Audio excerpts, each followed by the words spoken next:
All right, we're up. We're hot. 394 again. More still continuing, etc. Let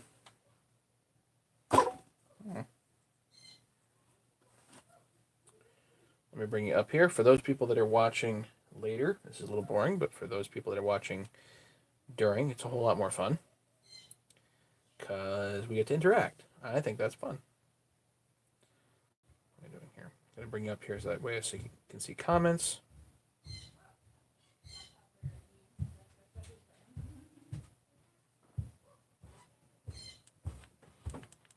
James is here. Welcome. Special thanks to my moderators that show up all the time, James and Ken. They're not really here to police you guys. They're just here to hang out and have fun. Help post links and whatnot. So, Will's here, Stanley, and Larry. Wonderful. Fire it up. Yeah, well, we'll get there. We'll get there.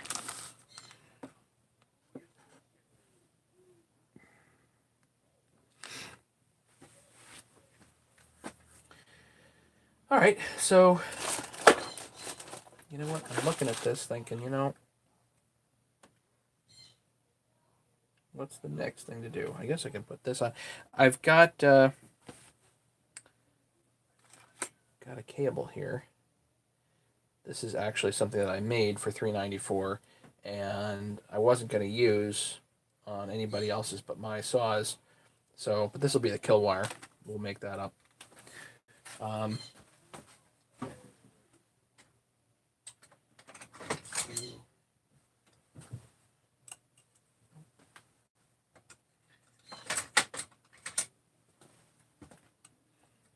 This is supposed to be a very special screw, but this one will work for right now. Junkyard, missed last night. It's okay. We're going to work on your saw here in a little bit, if at all possible. Still waiting on a couple of things. E-replacement parts should be here maybe early next week. So that'll be exciting.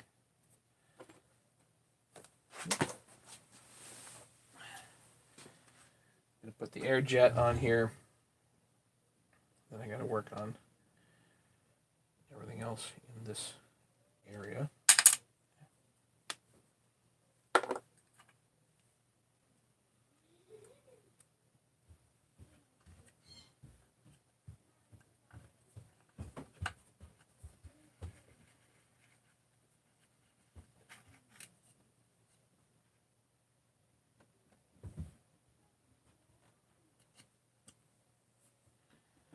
Blue Loctite on there, so that's good.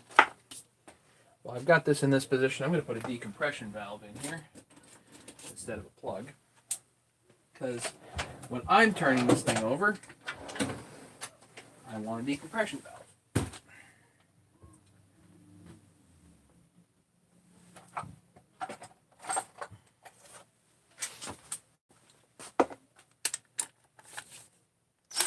I opened a store today. Really? Okay. Will's Garage got the muffler, bumper spike 61. Nice. Okay. Cool. Minus 22. Ay. Drifter. Drifty. What's going on? Man, a lot of people are showing up tonight. That's cool. This is just a regular old Husky decompression valve. I do recommend Husky decompression valves in general, not the aftermarket ones. There we go.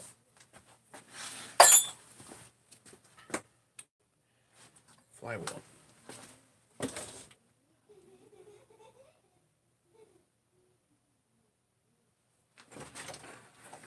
Man, is this thing dirty? Again, if I'm doing this for anybody else but myself, I usually give these a bit more of a clean, but what we're doing here won't matter.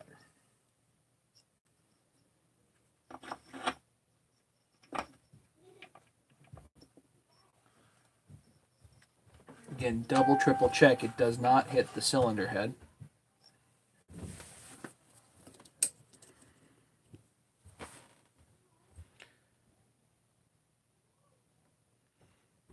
You can do red Loctite, depends on what you're doing. I use red Loctite too, it just depends on the particular bolt, you know.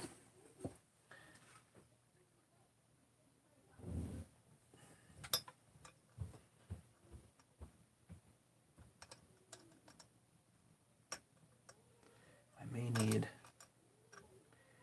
a brandy new M10 on here. And again, I might not.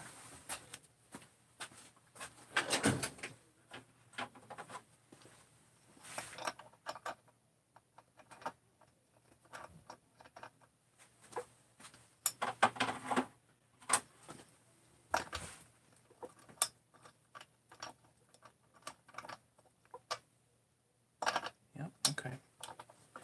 I'm not doing any timing advance on this. You can on these, but again, not trying to impact it on. I just want to make sure it's on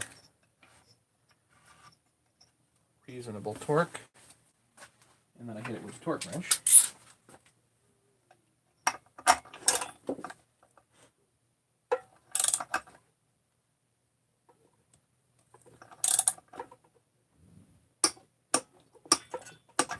I don't nearly do the torque that a lot of guys do.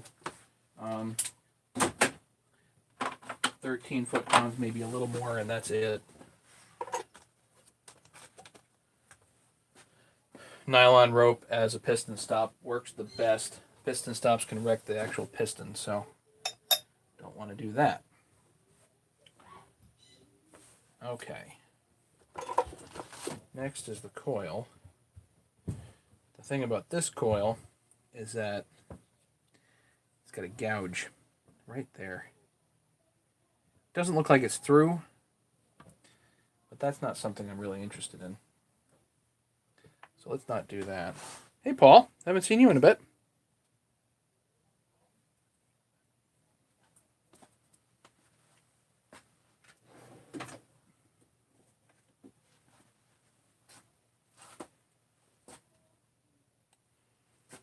Grab. Start unscrewing it.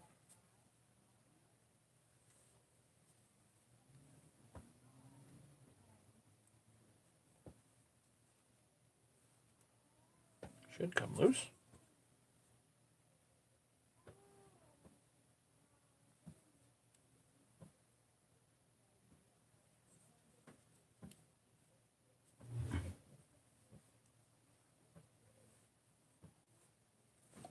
There we go. I happen to have another one here.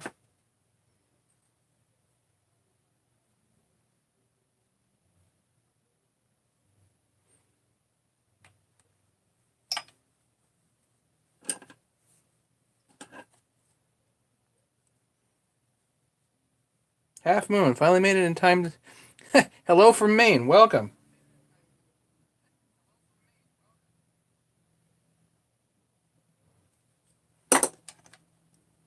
That's not going anywhere.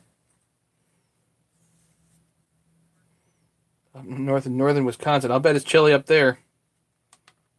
Use a hot air fan to pull out the coil wires. You could, yeah. A little warm air, sure.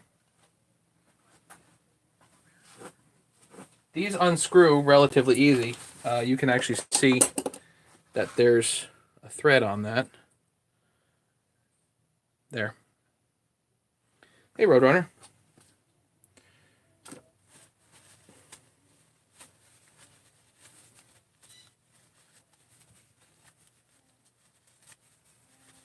Again, Jesse, this is not your saw. No. Yeah, Jesse. Junkyard wanted... Am I right? It's Jesse, right? Junkyard, this is not your saw.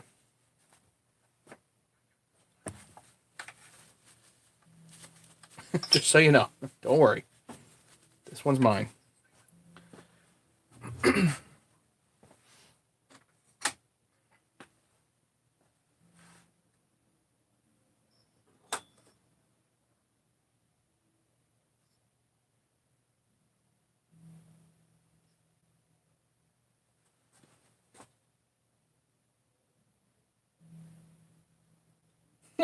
This was the... Never mind. Whatever. Doesn't matter. This one came in the parts pile the other day. It'll be fine. We'll use that. They're the same anyway.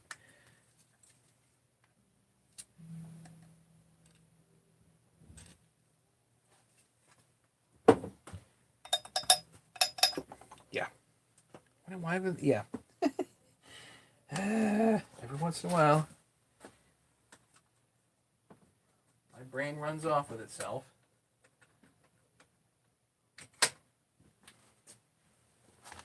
Those are 3mm. Hopefully my 3mm is somewhere convenient. Or not. There. Hey, Kev. Yeah, for those people that are new, that are just hanging out, just so you know, everybody's welcome to comment and talk to each other, and it's a whole lot more fun if that actually happens. You're welcome to ask questions too, and hopefully I see them.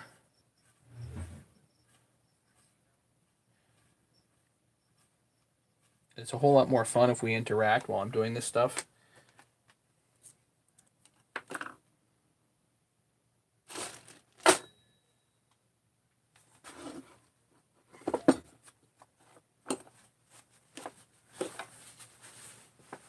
Kind of the idea of going live. This has been a huge kick for me doing this live stuff. Definitely don't haggle. Not much point.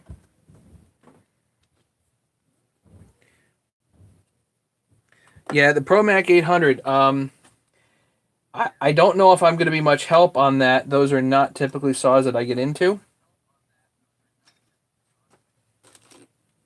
For kind of that exact reason.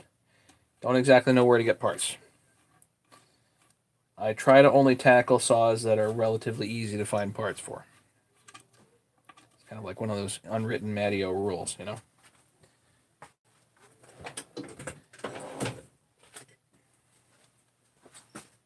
Business card in here.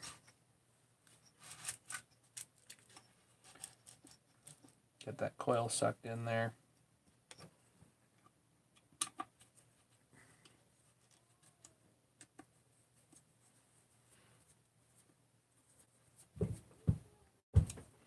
If you want, if you're up in Maine, okay, so go to Arborist site, arboristsite.com, and you want a guy named Brian Plust, B-P-L-U-S-T, B-P-L-U-S-T on the forums, B Plust, and he's a parts guy, and he probably knows all about that sort of stuff.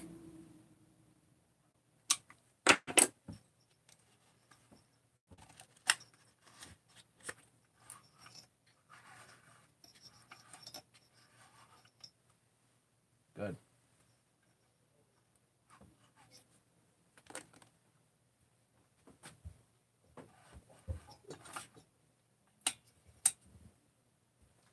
So that should help, or at least be a starting point for you.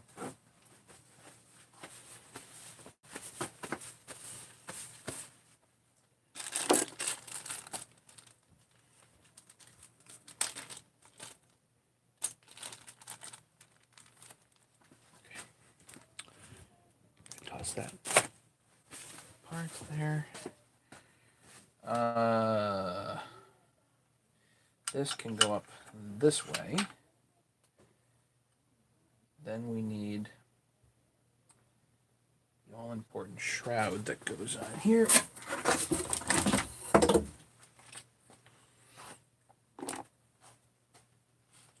Which is all kind of dirty, but doesn't matter. Purpose of this build.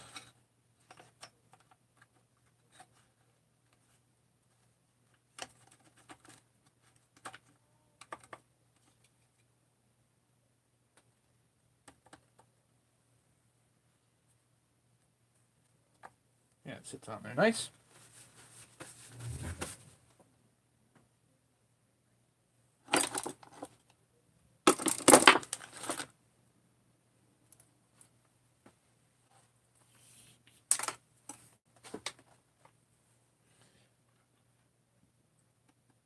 This is by no means a Concord level build.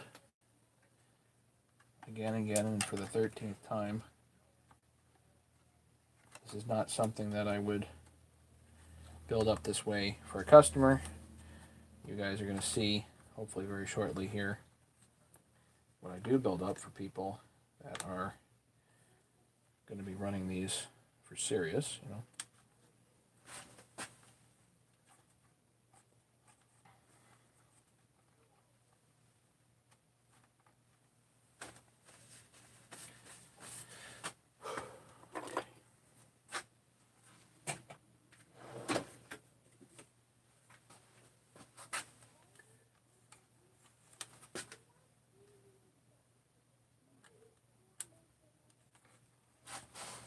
Is just a single solid core red wire that I'm using as the kill wire.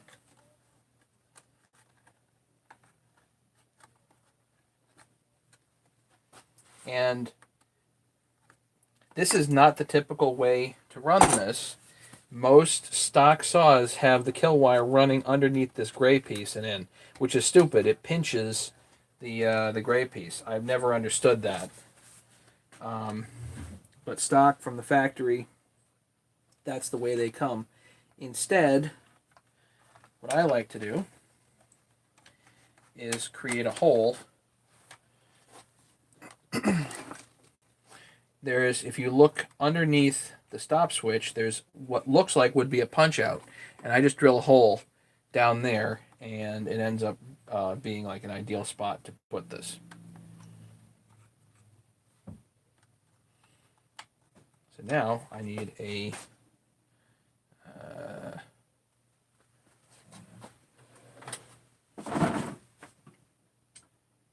where is a 1/4-inch spade connector?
Crimped.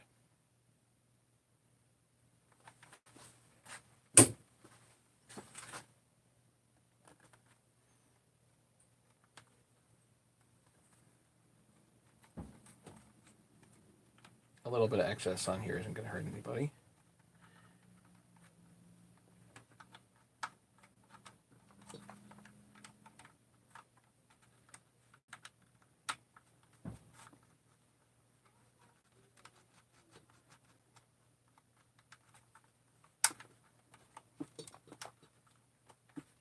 Okay, so throttle works perfectly.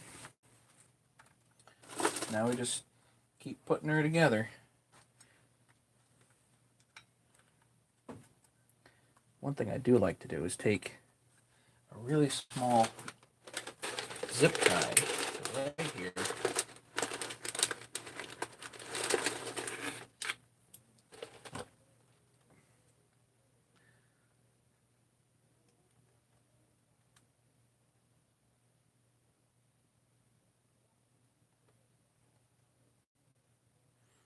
Husky 268. Cool.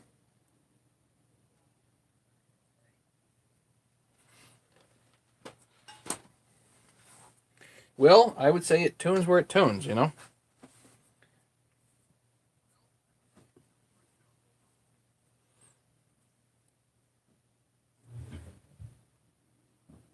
Might not want to tune it too hot.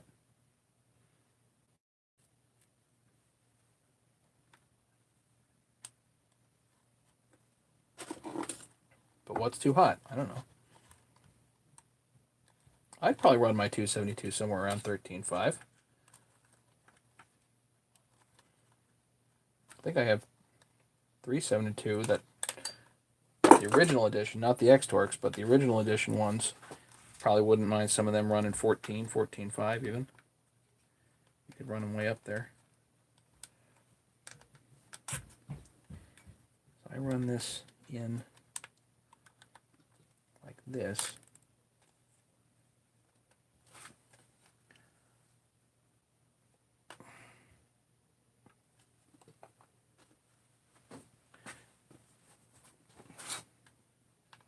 That way this tends to go up kind of like the correct direction rather than fall out of the guide. I don't know why they make the guides so flimsy, but they do.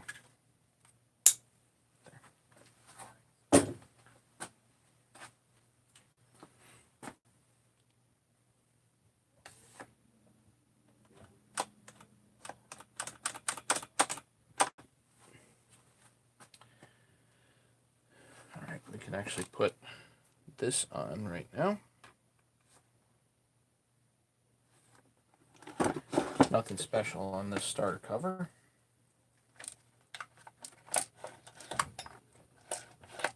I like to gently actuate it as I'm placing it down.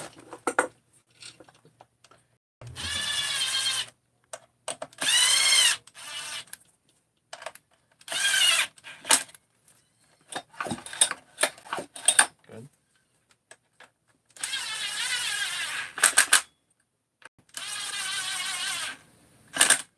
Obviously, you don't want to do final tighten with this. You want to do it by hand.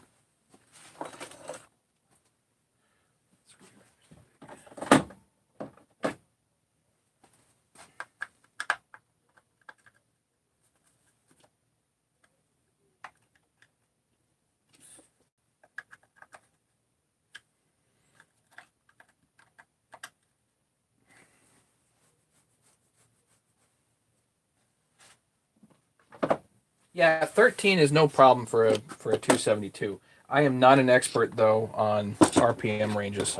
I'll tell you that right now.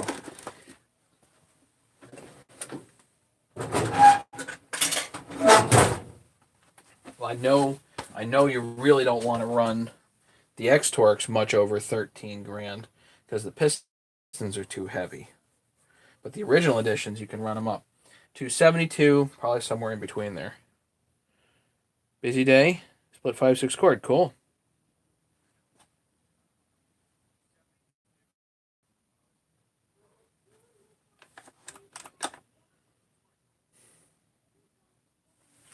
What do I want to do? This.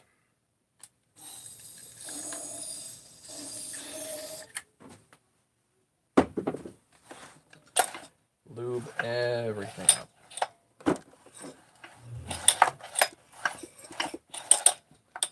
Nothing wrong with having lots of, and all you're going for is making sure that the initial startup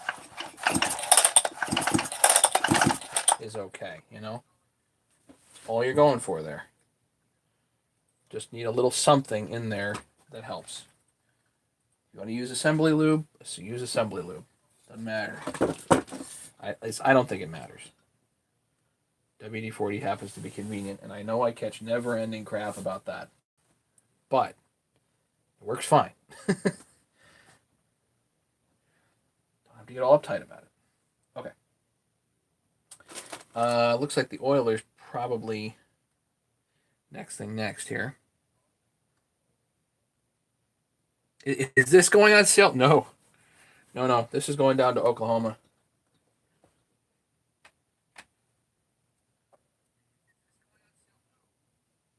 No, this is not a piece I would sell. This is just It's too cobbled together. That's what we're doing. We're literally cobbling this together.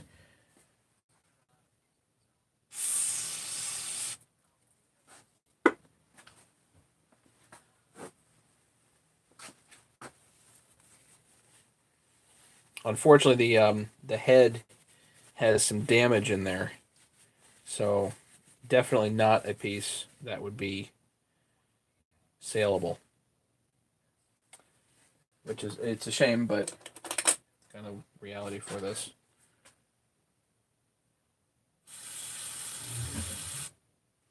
No brake cleaner.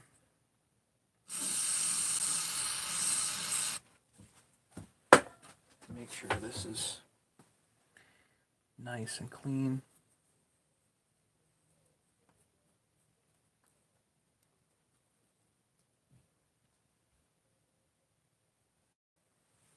Q-tip, little 1184 on here.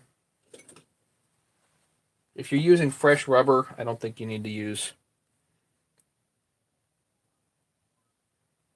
Yeah, good work saws. It's going to do some work. If this thing generates compression, which I think it will, it is most definitely going to be put to work.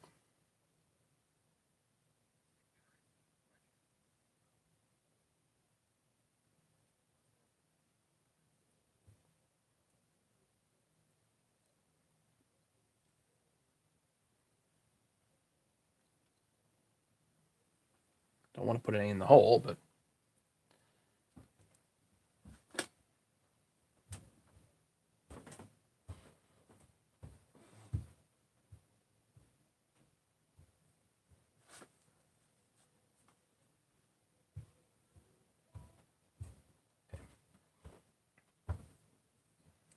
close enough. I forgot, are there Kleenexes in here too? Maybe.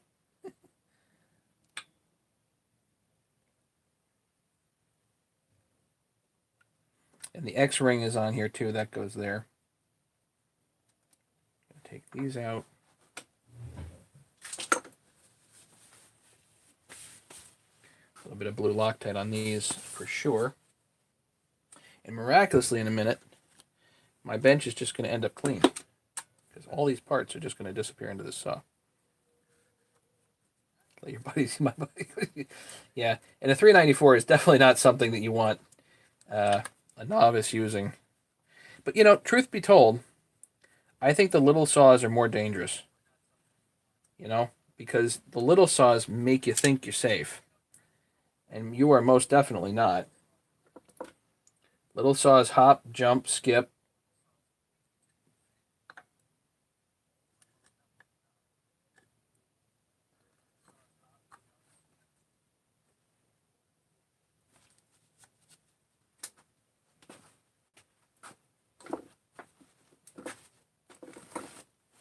Come right back in your face. Be careful with that stuff.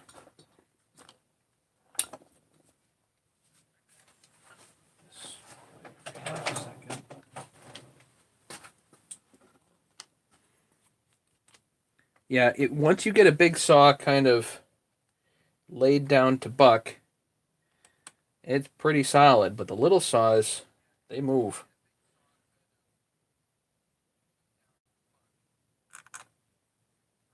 And the little saws give you way too much confidence. Like, ooh, I could just zip this thing around. Yep, suddenly it's in your leg. Or in your foot. Gotta be really stinking careful with this stuff.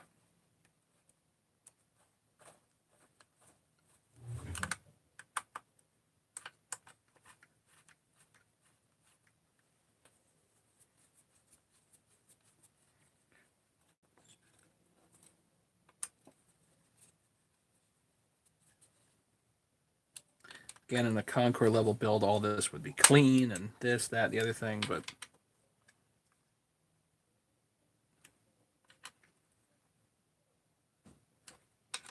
again, my calibrated hand here.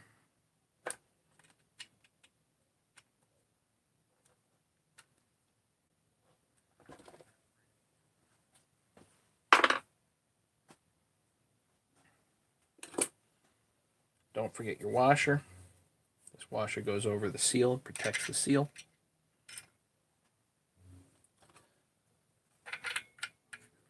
Oiler pinion. Good. And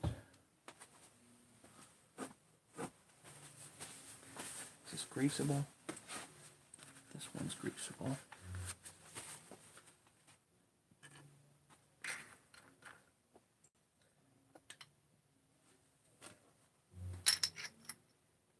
I'm just going to put a 7-pin on here. Just don't really need anything super special on this. I'm not trying to win any races or nothing.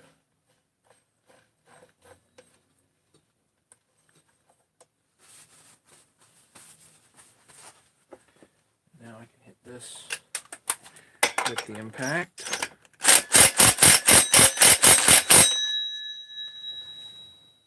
That tightens against the starter, essentially.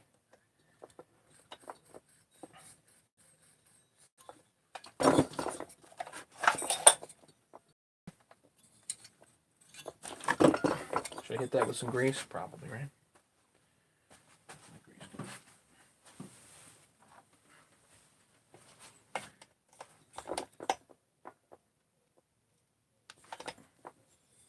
That'll do. That greases the bearing in there. Okay. Maybe the only time that gets greased. What's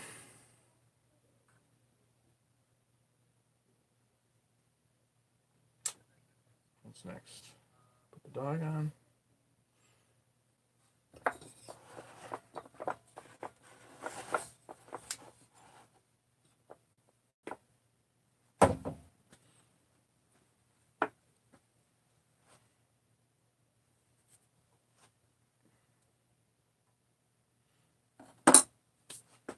Small dogs, big dogs, whatever you want on these saws.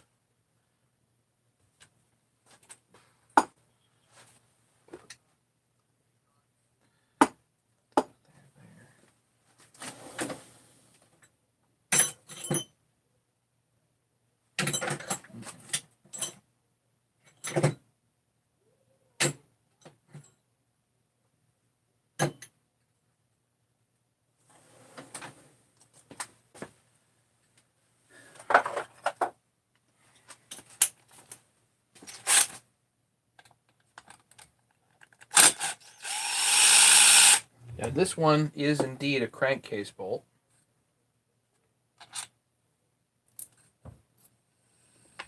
And this one's crucial, just to show you guys. This one's really important. It holds the dog on, but it's also a crankcase bolt.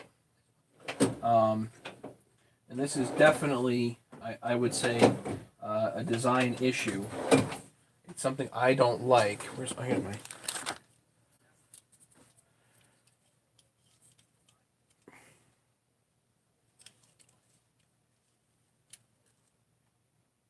This is a 60 millimeter bolt. This is very important to not use shorter or longer here. Can I over tighten the clutch? Probably, but some of the tightest clutches I've ever seen were on 394s, where you got to use breaker bars to get the damn things off. It's unlikely that I'm going to over tighten the clutch because you're tightening it against the pull starter. So, yeah, it's relatively unlikely that I'm going to be able to do that.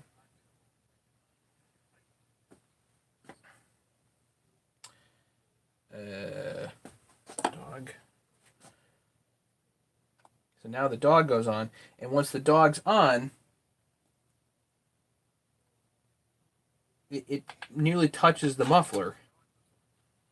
It's another design issue is like you can't pull the muffler off easily without taking the dog off. So, which is a case bolt.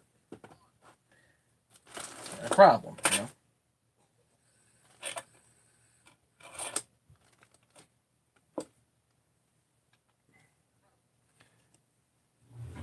Yeah, I'm not going to Loctite these because I may need to pull the muffler later.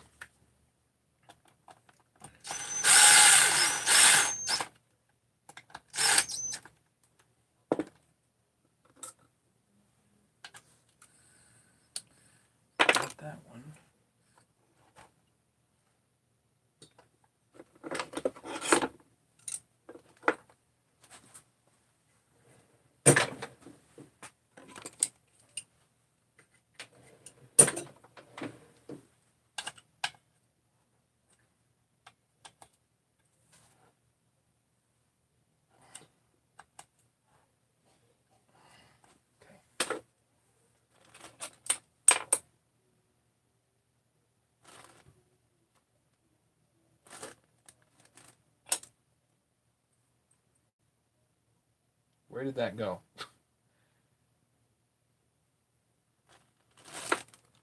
Shucks.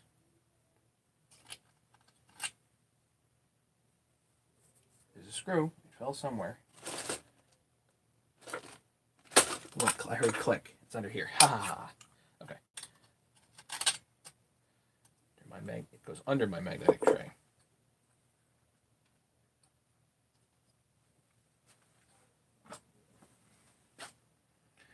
Bar plate. Oh, wait a minute. Before I do that, this piece.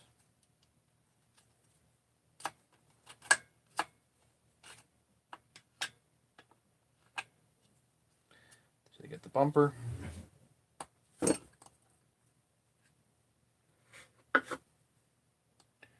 the bar plate.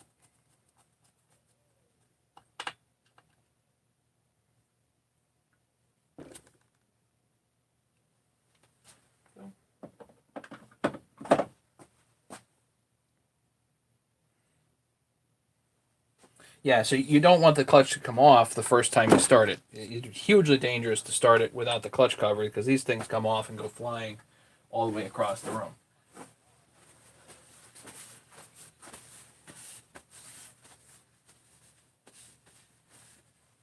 We are almost to pop level here. Almost. 2 screws hold on this carburetor piece. The air horn. This is low top, not high top. We were having a bit of a discussion on the difference online. I would contend that low top does not have any worse flow than the high top. The high top, though, probably is better at filtering out fines because of the clamp style filter. It's just a different style.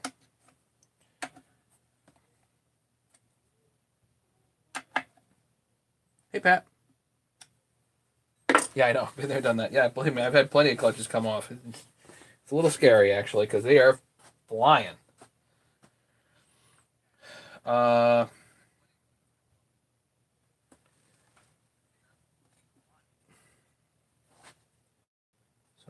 now we need to put this on.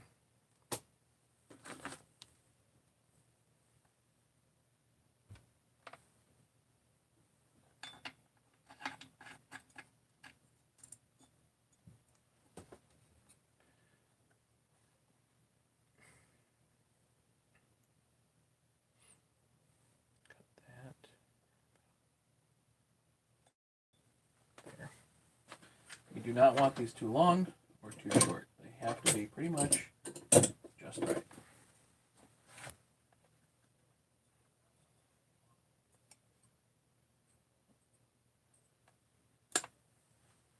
No. And the way I get these off is I actually, instead of trying to pull it through, you just pull this rubber piece straight off. You'll never get it otherwise. Usually goes through.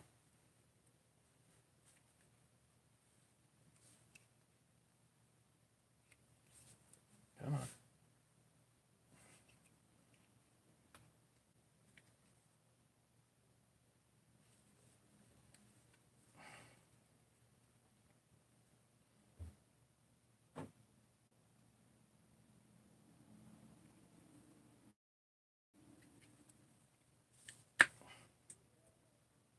Or that happens.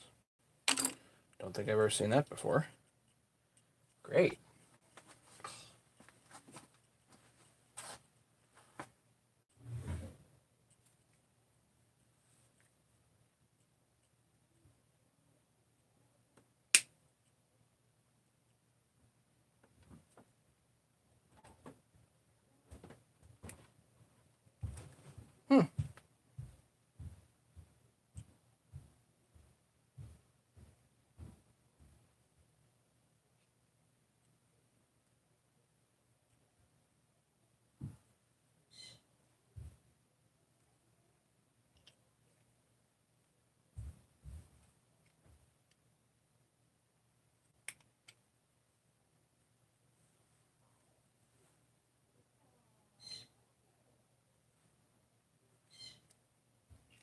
Usually it just comes right out. I don't know why it got stuck.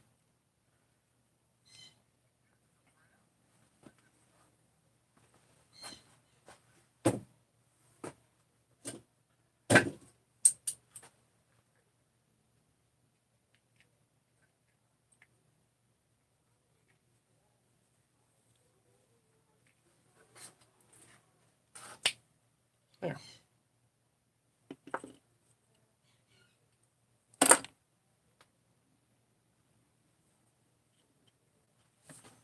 Take this, put this on here. Go back in and grab it and pull it through. I don't need the heat gun. I got a torch if I really need it. Great. Now everybody, you want to see it fly off? Yeah, fantastic. Even if it does fly off tonight, you're probably not going to see it.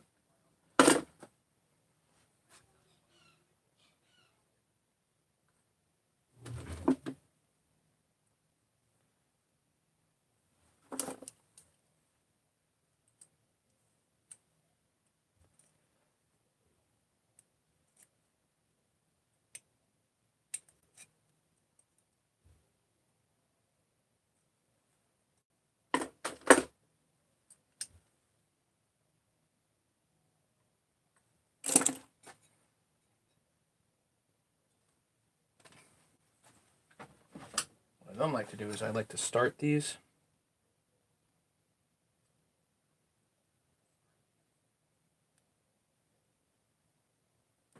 Get an awl, and you kind of go through your ignition wire.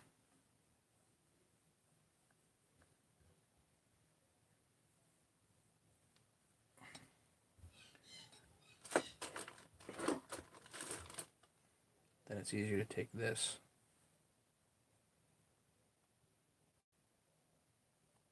And stick it through, preferably without sticking it through your finger.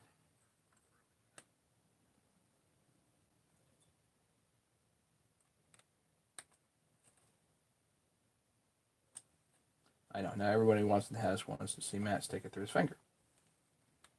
Great.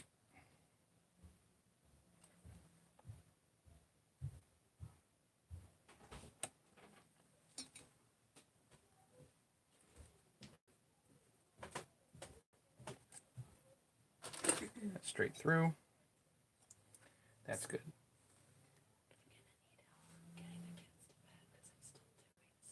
Okay. Let me pull this up. Do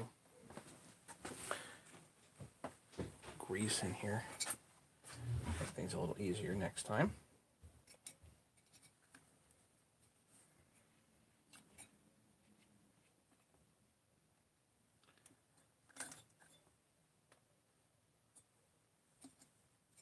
May actually be a shade long, but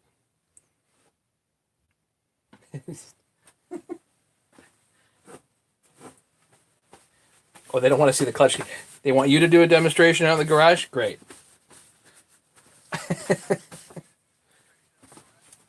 It's scarier than you think. There's plenty of mass, and it's doing like 13,000 RPM when they fly off, so not good.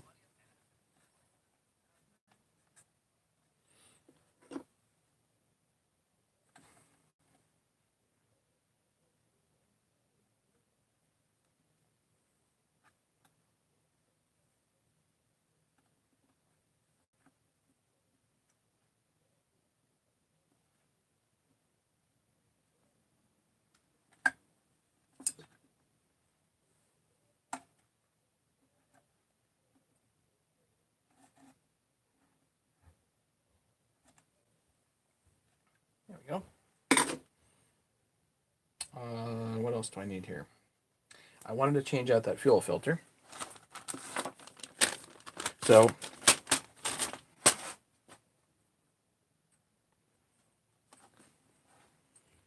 Husqvarna fuel filter 503 517101. They're bigger than the average filters, and they're not cheap, but if you're using the bigger saws, then I think this is like a stock filter on a 3120.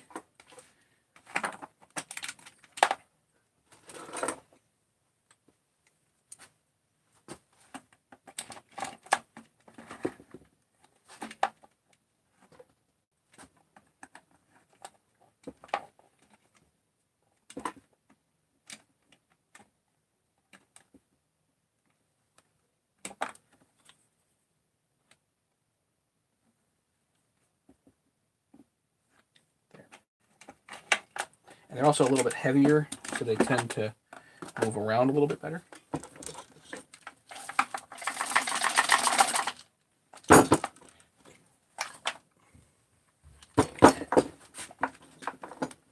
Truth be told, I really need to get the old one out, but nice.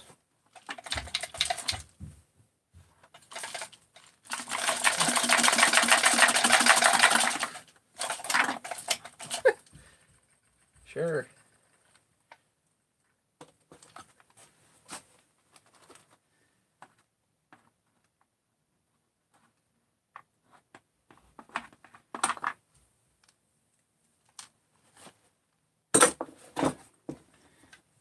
I can get it where I can see the tip.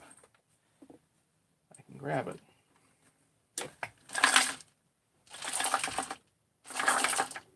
Oh, right there.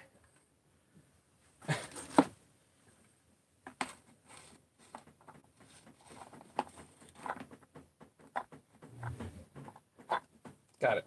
There's the old one. And it's probably not even that old, but whatever. New and fresh is in.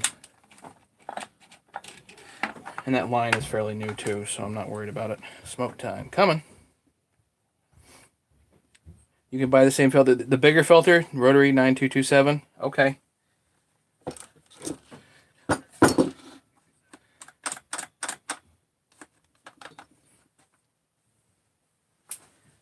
We're definitely getting there towards smoke time.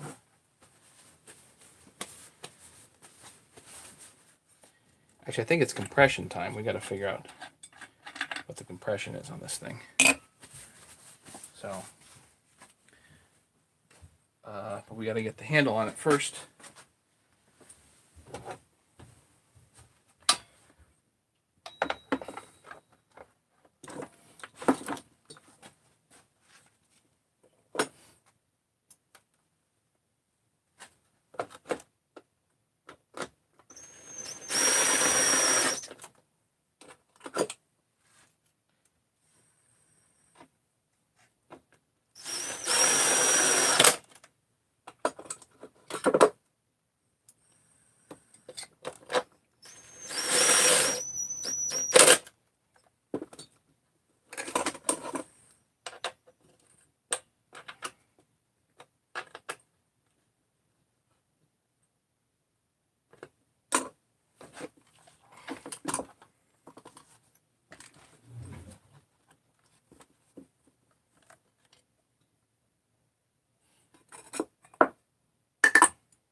Right, and I needed a new bolt for that.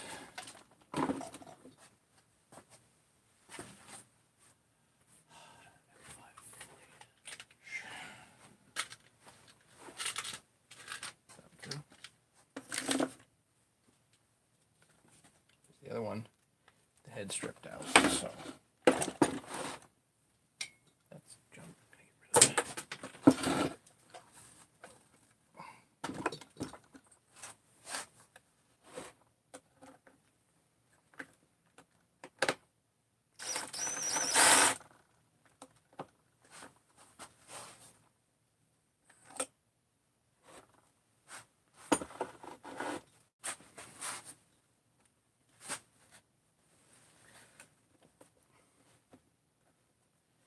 How am I going to push this?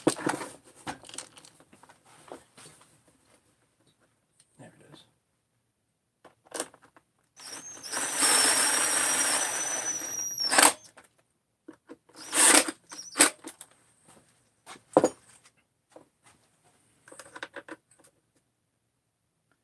These are actually machine screws as opposed to almost look like wood screws. These are the heavier thread on there. Get a compression number.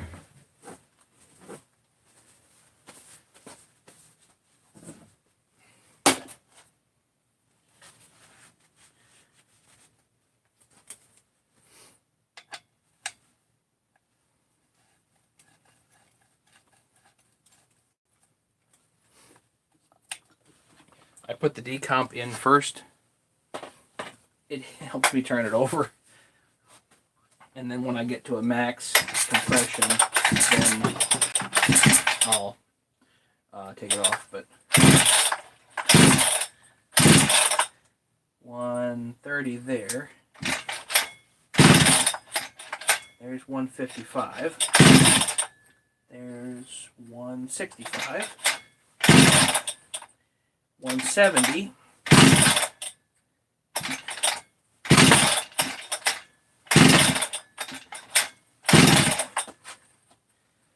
170, 175.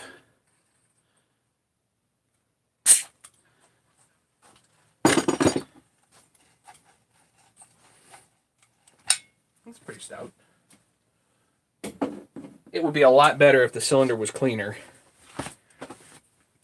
If we had a nice clean head, then with no gouges or anything like that in it, it'd be a lot better than that, but not really worried about it right now.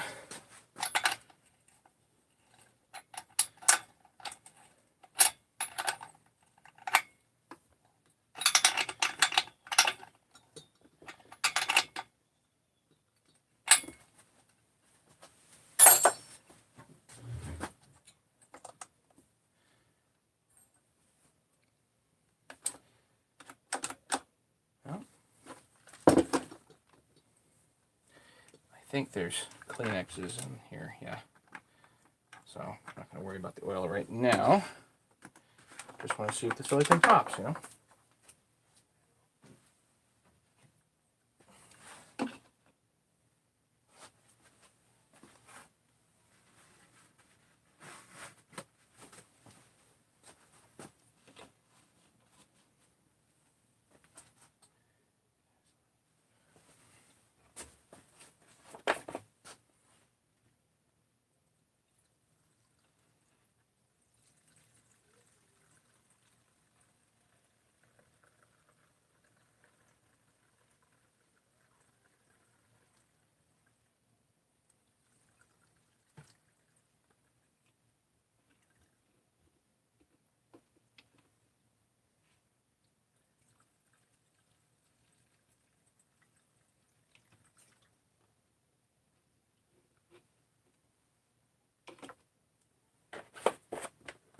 This is just old gasoline. It's not even the best gas in the world. Just stuff I have laying around.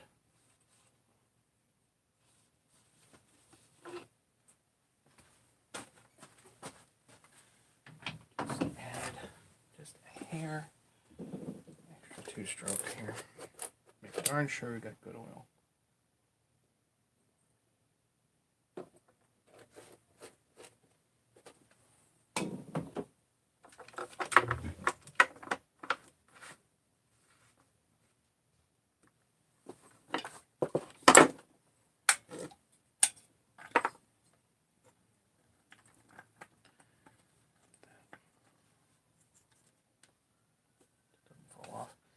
All right, it's on.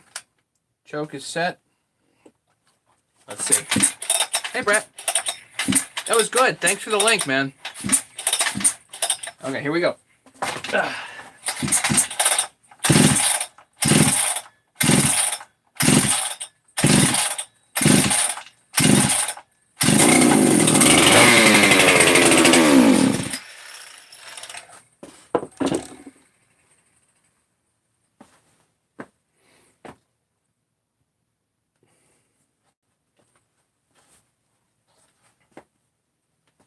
There, she ripped. Oh, apparently I ripped something off. Damn.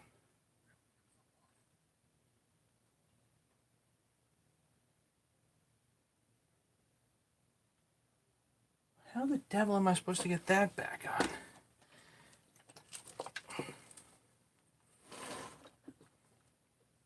These AV mount thingies here are just... what a pain. Yeah, so I'll leave it. Next time I have it apart, I'll replace that, but two rubber AV mounts. The one, they both tend to be disappeared or broken or whatever. The one on this side, getting that in here with this being all installed would be very tricky. So, is that it? Yep, that's it. At least for tonight. My wife is calling. So, I know I keep teasing Junkyard Saw, but this is basically ready for Mason. I'm kind of hoping Mason's going to come by tomorrow.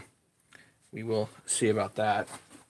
If I can get Mason to come by tomorrow, I can have him take this out for a rip and see how she survives, you know.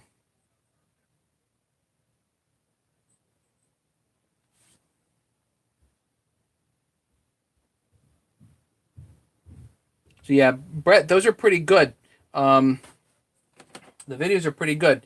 So I guess Brett sent me a link to some videos by a guy named Saw Grader, and they really looked. The port work looks nice and clean.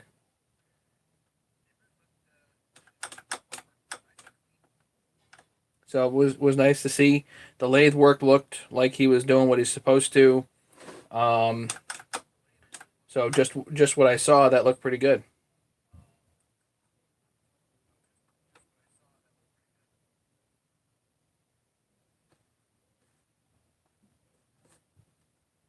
You know, I'm sure there's like a bunch of young guys that are kind of like up and coming porters, you know, that are probably really, really good at this stuff. And most of these guys are frankly way better than me. I just, to let everybody know again, I am not a pro porter. I do this for fun. I show you guys what I've learned over the years. But I'm not a professional at this. I do not do this essentially to make a living, you know. There are a lot of guys that do, and it's nice if they share what they know with the rest of the community, but a lot of the guys haven't. So it's nice to see some guys passing on some information and knowledge that actually really know what they're doing. So, which is cool. Traditionally, over the years, what I've done to try to benefit everybody is to take utterly trashed chainsaws and give them new life. So I'm not, you know, I'm not racing. I'm not screwing around like that. I just want to go out and have a good time and get some saws back to new life, you know, if I can.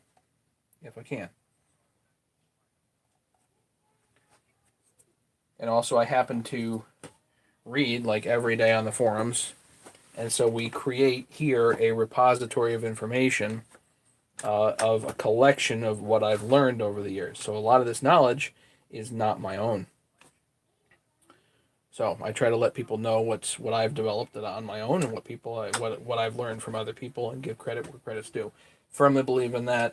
Credit where credit's due is very, very important. At least it is to me.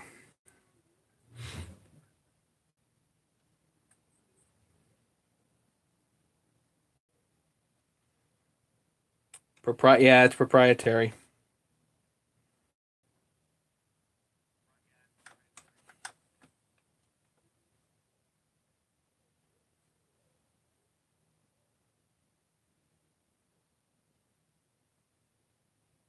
Mega, there's a reason I build the saws that I do. The Husky 394 does not use proprietary bearings. 6203s, both sides. 372, 6202s, both sides. You know, there's a reason why I build the saws that I do, is because I don't like proprietary bearings.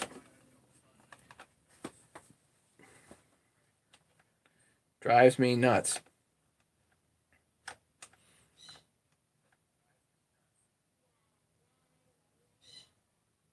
So, anyway, I better go get the kids to bed.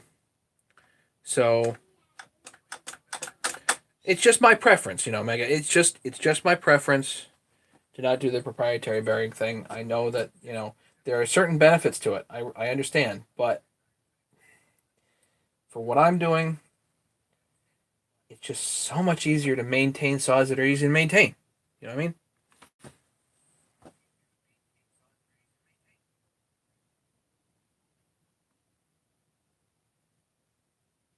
Brett, just so you know, Mega is in New Zealand.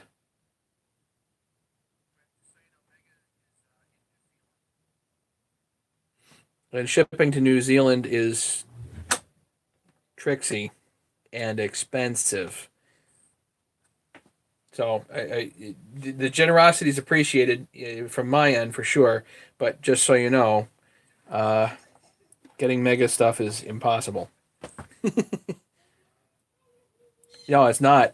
Yeah, it might not be cost effective. That's the problem. Even if the bearing's free, it's still the shipping down there is crazy.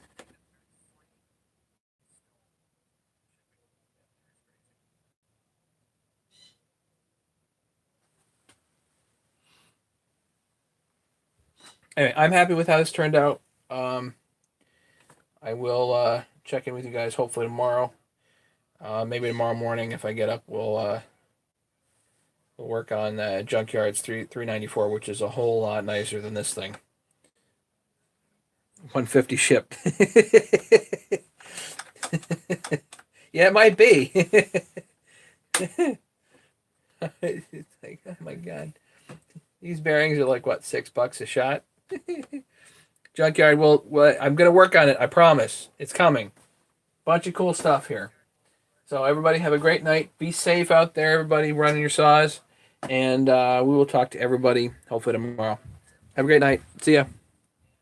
Thanks to James and Ken. Appreciate it. Bye. Bye, Faust family.